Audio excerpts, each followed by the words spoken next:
بسم اللہ الرحمن الرحیم۔ عبد المطلب کی نظر۔ چائے زمزم کے کھوتے وقت عبد المطلب کا سوائے اکلوتے بیٹے حارث کے اور کوئی یار و مددگار نہ تھا۔ اس لیے منت مانی کہ اگر اللہ تبارک و تعالی مجھ کو 10 بیٹے عطا فرمائیں گے جو جوان ہو کر میرے دست بازو بنیں گے تو ایک فرزند کو رب العزت کے نام پر ذبح کروں گا۔ جب اللہ تبارک و تعالیٰ نے ان کی یہ تمنا اور آرزو پوری کی اور 10 بیٹے پورے ہو گئے تو ایک رات خانہ کعبہ کے سامنے سو رہے تھے تو خواب میں یہ دیکھا کہ ایک شخص کہہ رہا ہے، یا عبد المطلب، اے عبد المطلب، اس نظر کو پوری کیجئے جو آپ نے اس گھر کے مالک کے لیے مانی تھی۔ عبد المطلب خواب سے بیدار ہوئے اور سب بیٹوں کو جمع کیا اور اپنی نظر اور خواب کی خبر دی۔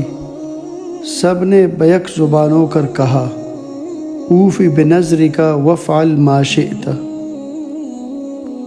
آپ اپنی نظر پوری کرے اور جو چاہے کرے۔ عبد المطلب نے سب بیٹوں کے نام پر کرہ نکالا۔ حسن اتفاق سے کرہ حضرت خواجہ عبد المطلب کے نام پر نکلا، جن کو عبد المطلب سب سے زیادہ محبوب رکھتے تھے۔ عبداللہ کا ہاتھ پکڑ کر مذبح یعنی قربان گاہ کی طرف چلے اور چھری ساتھ تھی۔ حضرت عبداللہ کی بہنیں یہ دیکھ کر رونے لگے اور ان میں سے ایک بہن نے یہ کہا کہ اے باپ، آپ 10 اونٹوں اور عبداللہ میں کرہ ڈال کر دیکھیے، اگر کرہ اونٹوں کے نام پر نکل آئے تو 10 اونٹوں کی قربانی کر دیجئے اور ہمارے بھائی عبداللہ کو چھوڑ دیجئے۔ اور اس وقت 10 اونٹ ایک آدمی کی دیت اور خون بہا ہوتے تھے۔ کرہ جو ڈالا گیا تو اتفاق سے حضرت عبداللہ کے ہی نام پر نکلا۔ عبد المطلب 10 اونٹ زیادہ کر کے کرہ ڈالتے جاتے تھے مگر کرہ عبداللہ ہی کے نام پر نکلتا تھا، یہاں تک کہ 100 اونٹ پوری کر کے کرہ ڈالا گیا تو کرہ اونٹوں کے نام پر نکلا۔ اس وقت عبد المطلب اور تمام حاضرین نے اللہ اکبر کہا۔ بہنیں اپنے بھائی عبداللہ کو اٹھا لائی اور عبد المطلب نے وہ 100 اونٹ صفا اور مروہ کے درمیان نحر کیے۔